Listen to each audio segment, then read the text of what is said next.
All right, welcome to the deep dive. Today we're going to unpack a concept that, well, a lot of people are calling next frontier in finance: real world asset tokenization, RWA for short. Just imagine taking tangible assets, could be US treasuries, maybe a piece of art, even like music royalties, and representing them as digital tokens on a blockchain. Now, this isn't just hype. People are calling it the great replatforming, potentially a multi-trillion-dollar shift.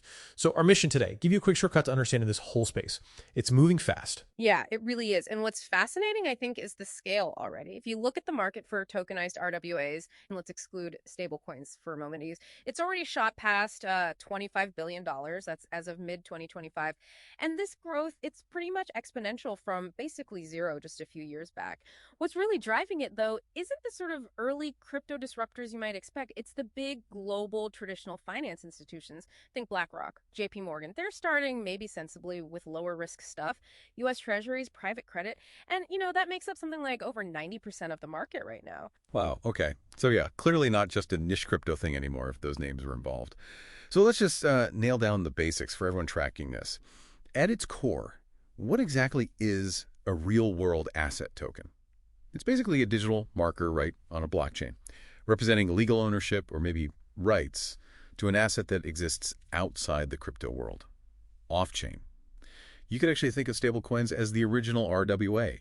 They're digital dollars backed by real reserves. And that's already a $150 billion market. Huge.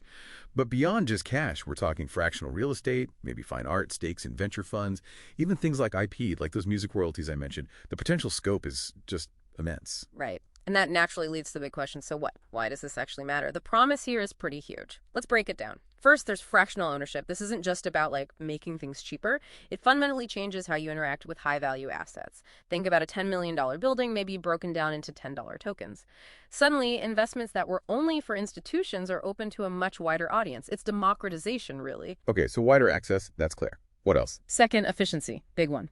Smart contracts can automate loads of stuff. Think dividend payouts, compliance checks, drastically cutting costs, and settlement.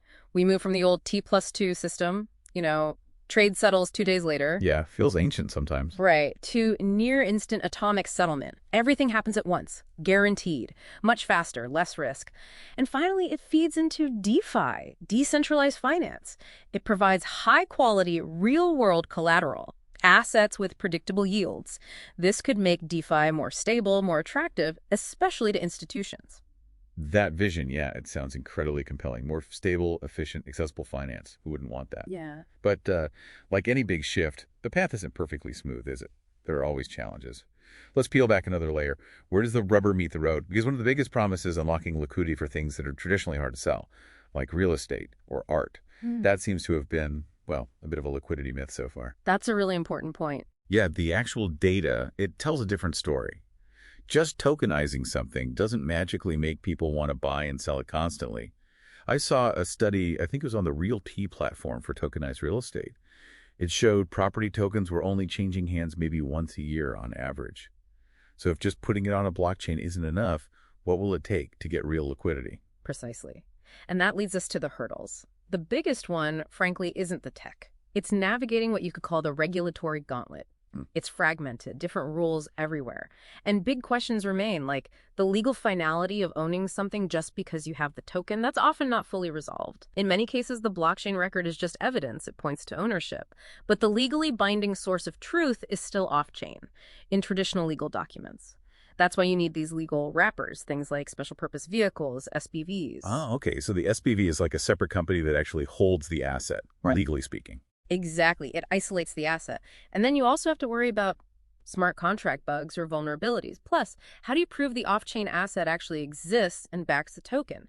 That's where trusted oracles come in, like Chainlink is a big one. They verify the off-chain reality, provide what's called proof of reserve. It's crucial for trust.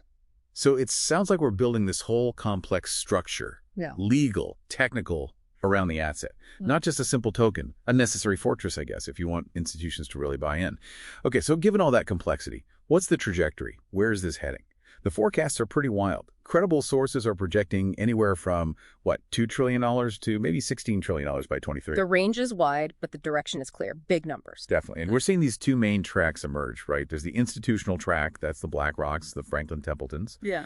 BlackRock has its BUIDL fund already, over $2.2 billion in AUM, using Securitize's platform. Yeah. Franklin Templeton has FOBXX, the first U.S. mutual fund running on a public blockchain. Pretty groundbreaking. Major players making serious moves. And then there's the crypto native track. Projects born out of the crypto space. Like Ondo Finance, they've got over $1.6 billion in TVL, mostly tokenized T-bills. And Centrifuge, over $1.1 billion TVL, focusing on private credit, deeply integrated with DeFi protocols like MakerDAO. The big question seems to be how or when these two tracks really start to converge. I think that's the key. And connecting it to the bigger picture, RWA tokenization. It's absolutely real. This represents a fundamental shift, no doubt. The real signal here is that deep strategic commitment you see from institutions. They are methodically replatforming the back end of finance, focusing on efficiency first. The noise, that's probably the exaggerated claims about instant universal liquidity for everything or, completely cutting out all middlemen overnight. The reality, I believe, is more of an incremental evolution. It's integrative, not a sudden revolution. Right. So incremental, integrative. Happening from the inside out, perhaps, rather than a total teardown. It's definitely happening, though. The change is underway. So as this unfolds, maybe something for you, the listener, to think about. Consider the assets you interact with day to day.